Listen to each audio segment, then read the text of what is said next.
Programa, além de falar da Uninter, né, que é uma bênção nas nossas vidas, para a gente poder falar sobre um assunto meio que polêmico, não é? Exato. É verdade que ciência, que religião e educação precisam andar juntas? Com certeza. Não tem como dissociar uma coisa da outra, né? É verdade. Principalmente durante a história da humanidade, a ciência e a religião, em termos de conhecimento, andaram junto. Porque muitas das coisas que a Bíblia fala, a própria ciência comprova, né? Não há contradição. É claro que nós temos os céticos e ateus, que não creem na Bíblia, porém, a palavra de Deus, nós não encontramos erro e nem contradição. Com certeza. Né? Esta semana eu ainda estava estudando alguma coisa sobre Pitágoras, tá?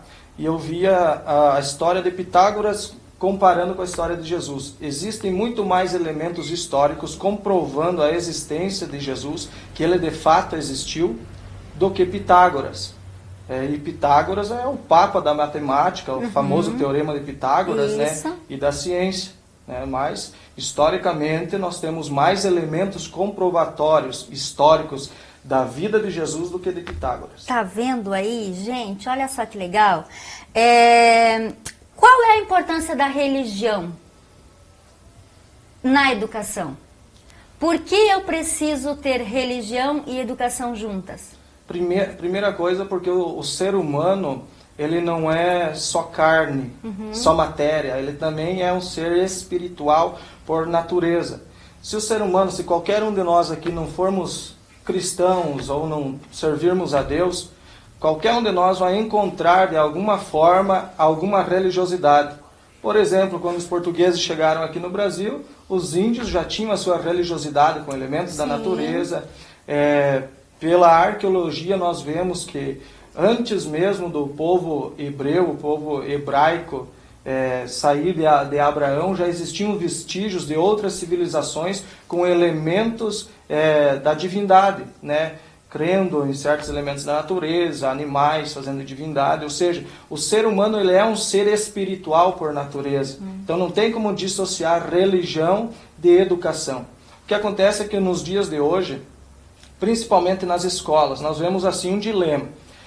Eu estou estudando História também, quero ser um professor de História, e em História, segundo,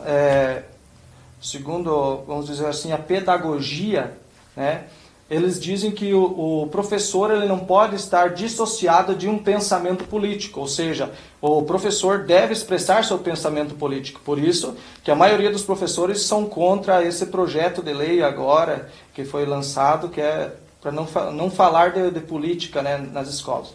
Porém, eles dizem que o professor tem que ter pensamento político, mas eles querem proibir que o professor fomente a sua fé na sala de aula. Ou seja, o professor ele pode ter um pensamento político à esquerda e à direita, preferencialmente à esquerda, tá?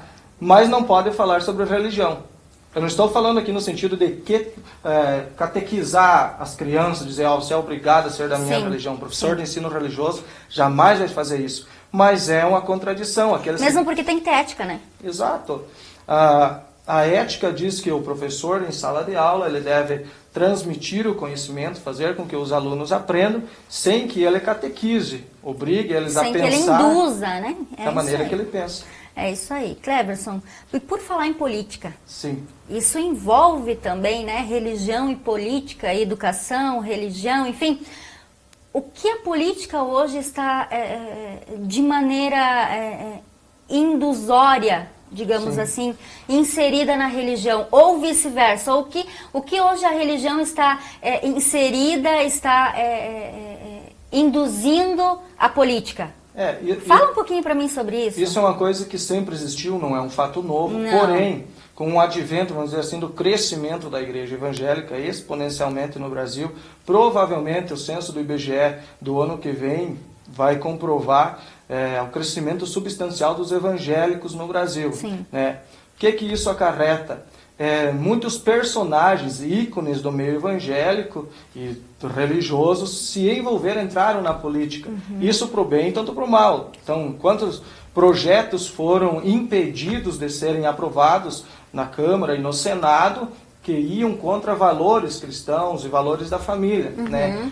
E também tem o lado negativo, porque essas pessoas geralmente se elegem em cima do título religioso. Ou seja, o pastor, deputado fulano de tal, a pastora fulano de tal, cantora fulano de tal. Entendo. Isso traz para ele, para ela e para a comunidade religiosa um peso a mais. Porque assim, eu sou da seguinte corrente e muitos pensam assim, se eu quero ser candidato, ok, eu peço licença do meu cargo na minha igreja, do meu cargo eclesiástico e vou angariar votos segundo a minha influência na sociedade. Não como um voto de cabresto que em muitos lugares fazem, né? Inclusive na nossa cidade existe muito debate por questões de vereadores aqui que já relataram isso e que infelizmente acontece, né? Por isso que o conhecimento é importante. Conhecimento é liberdade, conhecimento é tirar as amarras, as algemas, sabe? De ser as conduzido vendas, como isso. gado. Quem conhece dificilmente será enganado. Eu sempre uso um exemplo bem claro, que bem rapidinho. Para alguém que não conhece o direito, diz, eu preciso renovar minha carteira. E alguém diz assim, olha, vai em tal lugar lá, paga 100, 150 reais a mais e você não se incomoda. Mas eu não sei que eu tenho o direito de ir direto na delegacia e renovar minha carteira lá, sem pagar mais. Isso é conhecimento. Entendi. Saber as leis, as normas. Entendi. Meus queridos, para vocês que estão em casa aí, eu gostaria que vocês nos enviassem através da live no Facebook algumas perguntas. O Cleverson está aqui, vai na medida do possível responder. E se porventura ele não souber, com certeza vai buscar conhecimento. Eu quero mandar um abraço para o pastor Isaías Balbino. Eu gosto de brincar e chamo ele respeitosamente de mestre, porque ele também é uma pessoa assim que tem muito conhecimento da palavra e também de toda essa questão secular e contemporânea, né, que a gente vive hoje, enfim. Pastor Isaías, estou aguardando você aqui no meu programa para aquele nosso projeto, tá bom? Gente, tá vindo muita coisa boa por aí. Cleverson, continuando então, é errado eu ser ministro da palavra, eu ter um cargo eclesiástico e me candidatar a um cargo público, seja ele municipal ou federal, estadual, enfim? Não, eu não acho que seja errado. Eu acho que é, no mínimo, antiético eu usar esse cargo como um trampolim social, como muitos têm feito. Se eu quero ter representatividade na sociedade, eu não uso o cargo eclesiástico que nós usamos assim, um cargo que foi dado por Deus, foi colocado, foi ungido com óleo santo, segundo a palavra de Deus. Então, eu acho, particularmente, eu não estou ditando norma para ninguém, tá? Mas que isso seria antiético, né? E biblicamente? Biblicamente, muitos personagens bíblicos atuaram no meio da política. Deus colocou Daniel, José no Egito, é um dos personagens mais conhecidos, mas que não se contaminaram com a política e influenciaram o seu mundo da época para melhor. Veja que o testemunho deles não é o testemunho, é testemunho, eles influenciaram para melhor. Eles utilizaram o caráter cristão em benefício da sociedade. Isso, os princípios e não de Deus. Ao contrário, né? Isso, exatamente. Por isso que dentro da igreja precisa começar nas nossas escolas bíblicas, que há muito tempo eu tenho falado que as nossas escolas bíblicas precisam assim de uma reforma urgente. É na escola bíblica das nossas igrejas que se começa a ser ensinado como ser um obreiro, trabalhar na obra de Deus e como ser um cidadão, como influenciar lá fora. Só que as nossas escolas bíblicas, infelizmente, têm deixado a desejar. As nossas lideranças, infelizmente, e aqui vai uma crítica de quem é professor da escola bíblica, as nossas lideranças, infelizmente, não sabem o que querem com a escola bíblica. Parece-me que a escola bíblica é só para dizer que tem nos domingos de manhã, que já foi mudado em muitas igrejas, nem mais é no domingo de manhã, a escola bíblica, inclusive o nome já foi mudado para o diminutivo, escolinha dominical. O que nós precisamos é reestruturar. Espero que os nossos líderes nos ajudem nisso daí. Eu não falo só de boca, já tenho projeto apresentado de reestruturação da escola bíblica, então não fico só falando. Para incluir tudo isso, né, Cleverson?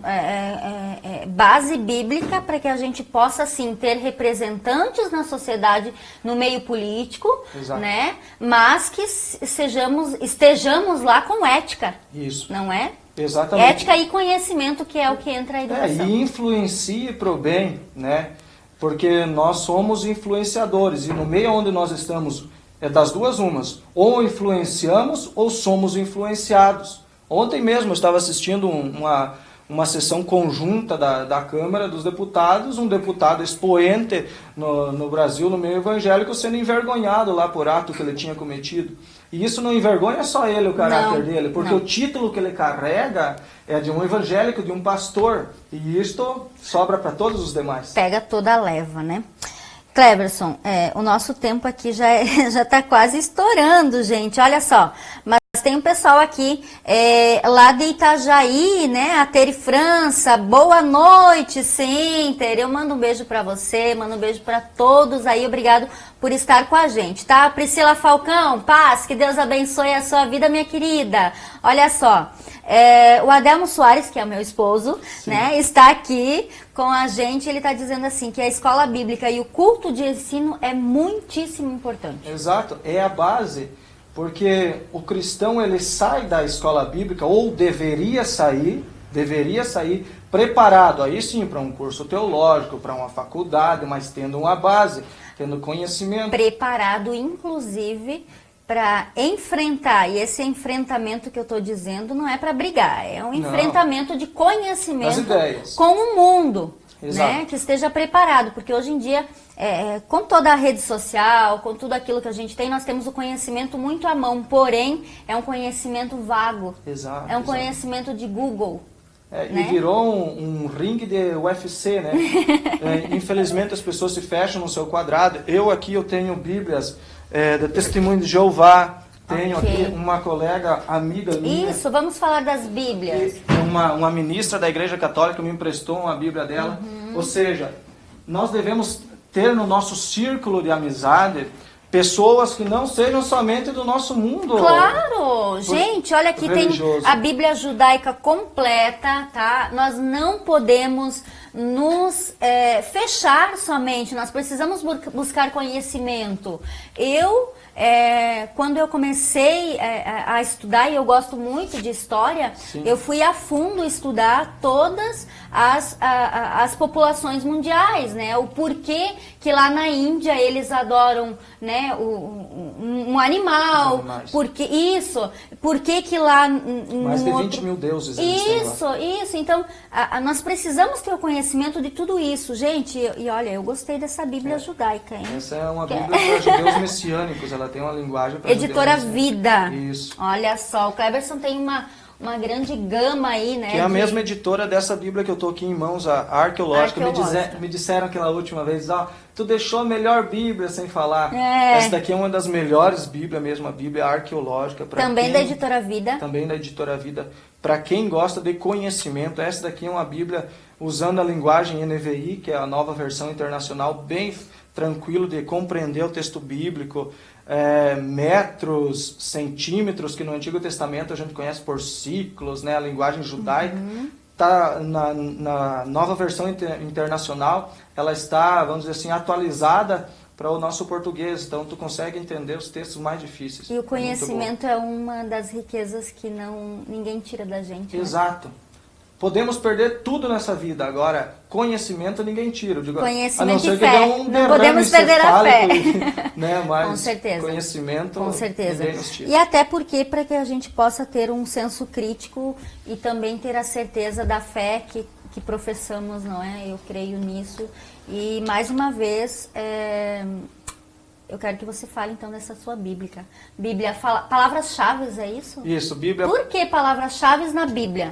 O que isso quer dizer? Super interessante. Essa Bíblia aqui é para aquele que quer ter contato com os originais da Bíblia. Ou seja, o Antigo Testamento é escrito em hebraico e aramaico e o Novo Testamento em grego. Essa Bíblia aqui, ela tem 2 dicionários dentro dela. Tá? Um dicionário de hebraico e outro de grego. Ela é escrita por quem? Tradução? Essa daqui é a tradução do Almeida. Ela foi circulada no Brasil pela CPAD, Casa Publicadora das Assembleias de Deus. Cada palavra, no Antigo e no Novo Testamento, ele tem um código em cima. Tá? Aí, vamos dizer assim, sobre o amor, tem um código 2041. Você vai lá no dicionário, acha o código 2041, tem um estudo sobre aquela palavra naquele texto, sobre Uau. a palavra amor. Gente, é muita coisa, né? Tem muita coisa. Não, é uma coisa assim, a Bíblia, eu gosto de falar que ela não se esgota. Quanto mais você se aprofunda, quanto mais você conhece, mais coisas aparecem, mais coisa tem para conhecer. Amém. Né? Cleberson, eu quero agradecer a tua presença aqui e já lhe convidar para mais uma vez estar com a gente aqui. É muito conhecimento e eu hoje falei sobre religião e educação com o Cleberson, né? Uma explanadinha aí, né, do que você tem conhecimento. E mais uma vez eu quero reintegrar o convite para você retornar aqui no programa. Amém, okay? se Deus quiser. Vamos fazer um quadro, hein? Fale com o Cleberson. Alguma coisa nesse sentido. Se os espectadores aceitarem. Então, gente, olha só, esse menino tem muito conhecimento e eu creio que a gente pode crescer juntamente com ele com esse conhecimento, ok? Amém. Mais uma vez, muito obrigada, tá? Deus abençoe. Deus abençoe. Meus queridos, vamos para o intervalo comercial e daqui a pouquinho eu